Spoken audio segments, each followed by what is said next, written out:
বৃষ্টি পড়লে বাংলাদেশে মানুষ যেভাবে খিচুড়ি খেতে মন চায় বা খিচুড়ি খাওয়ার ধুম পড়ে যায়, আমার মনে হয় না অন্যান্য কান্ট্রিতে এইভাবে খিচুড়ি খেয়ে থাকে। বৃষ্টি পড়ার সাথে সাথে আমারও অন্যান্যদের মতো খুবই খেতে ইচ্ছে করছিল খিচুড়ি। বেশ অনেকদিন ধরেও রান্না করা হয় না তেমন একটা। খিচুড়ি টাইপের যে কোনো জিনিস রান্না করলেই কিন্তু আমি রাইস কুকারে বসিয়ে দিই, আর এই রাইস কুকারটা কিন্তু আমার একদম পছন্দনীয় জিনিসগুলোর মধ্যে একটা, আর আমাকে অনেক কাজে সাহায্য করে এই রাইস কুকারটা। বিরিয়ানি, পোলাও কিংবা খিচুড়ি এই ধরনের রান্নাগুলো খুব অনায়াসে আমি এটাতে রান্না করতে পারি। আচ্ছা যাই হোক, রাইস কুকারে কিন্তু বেশিরভাগ সময় আমি হাতে মেখে রান্নাটা করে থাকি। তো আগে থেকে আমি পোলার চাল আর ডাল ধুয়ে নিয়েছিলাম। তো এবার এর মধ্যে একে একে সমস্ত মশলাগুলো দিয়ে দিচ্ছি। মশলাগুলো একদম রেগুলার যে মশলাগুলো ইউজ করি, আমি সমস্ত কিছুই কিন্তু হাতের কাছে থাকা কিংবা আমাদের সবার ঘরে থাকে এমন ধরনের জিনিস দিয়ে রান্নাগুলো করে থাকি। পেঁয়াজ কুচি করে কেটে দিয়েছি আর আদা রসুন বাটা দিয়েছি, সাথে হলুদ, মরিচ, ধনিয়া এবং জিরা গুঁড়ি অ্যাড করেছি। তারপর বেশ খানিকটা সরিষার তেল এবং স্বাদ মতো লবণ দিয়ে এবার আমি ভালো করে কষলে চাল ডালের সাথে সমস্ত মশলাগুলো ভালো করে মিশিয়ে দিচ্ছি।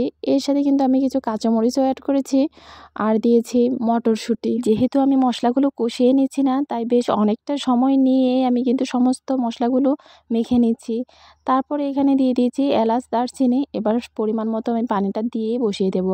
আর এটা আমি একদম ঝরঝরে করে খিচুড়িটা রান্না করব, তাই সেই পরিমাণ গরম পানি আমি অ্যাড করে দিচ্ছি। খিচুড়ি ঝরঝরে খেতে চাইলে নতুন চাল কিংবা পুরান চালের ক্ষেত্রে পানি কিন্তু কম বেশি করে নিতে হবে। বেশ কিছুটা চাল দেওয়ার পরেই কিন্তু খিচুড়িটা ফুটতে ওঠা শুরু করেছে, আর অল্প কিছুক্ষণের মধ্যে পানিটা টেনে শুষিয়ে নিচ্ছে। তো আমি হালকা করে একটু নেড়ে চেড়ে আবারও মিশিয়ে নিচ্ছিলাম, যেহেতু মশলাগুলো একদম সাইড দিয়ে যায়। একটু নাড়াচাড়া দেওয়ার পরে এত সুন্দর একটা স্মেল বের হচ্ছিল। তারপর আবারও বেশ খানিকটা সময় নিয়ে ঢেকে দিলাম, যতক্ষণ না পর্যন্ত পানিটা একদম শুষিয়ে যায়।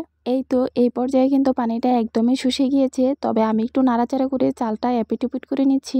একটু নাড়াচাড়া করলে খিচুড়িটা কিন্তু খুব সুন্দর করে ঝরঝরে হয়ে থাকে। আর যদি ঠিক এই অবস্থাতে রেখে দেন তাহলে কিন্তু অনেকটা ভুনা খিচুড়ির মতো হয়ে যাবে, মানে একটার সাথে একটা লেগে যাবে। 4-5টা নাড়িয়ে ছাড়িয়ে উলট পালট করার পর এর উপর দিয়ে এবার বেশ খানিকটা ঘি অ্যাড করে দেব, এতে করে খুব সুন্দর একটা ফ্লেভার বের হয়। ঘির ফ্লেভারটা কিন্তু আমার অনেক ভালো লাগে, তাই ঘি দিতে আমি কখনোই কৃপণতা করি না। ঘিটা দেওয়ার পর আবারও আমি কিছুক্ষণের জন্য ঢেকে রেখে দেব। খুবই কম সময়ের মধ্যে খিচুড়ি রান্না করতে চাইলে আপনারাও এই পদ্ধতিটা অবলম্বন করতে পারেন। আর খিচুড়ি রান্না করছি তার সাথে মুরগির মাংস হবে না এমন কোনো কথা নেই, আমি এখানে মুরগির মাংসটাও রান্না করেছি। যদিও ভিডিওটা দিতে অনেক বড় হয়ে যাবে, তাই মুরগির মাংসের ভিডিওটা দেওয়া হয়নি। এই তো খুব সুন্দর করে আমি প্লেটটা সাজিয়ে নিয়েছি। ভিডিওটা কেমন লেগেছে অবশ্যই জানাবেন। ভালো লাগলে লাইক, কমেন্ট, শেয়ার দিয়ে পাশে থাকবেন। ভালো থাকবেন, সুস্থ থাকবেন। আল্লাহ হাফেজ।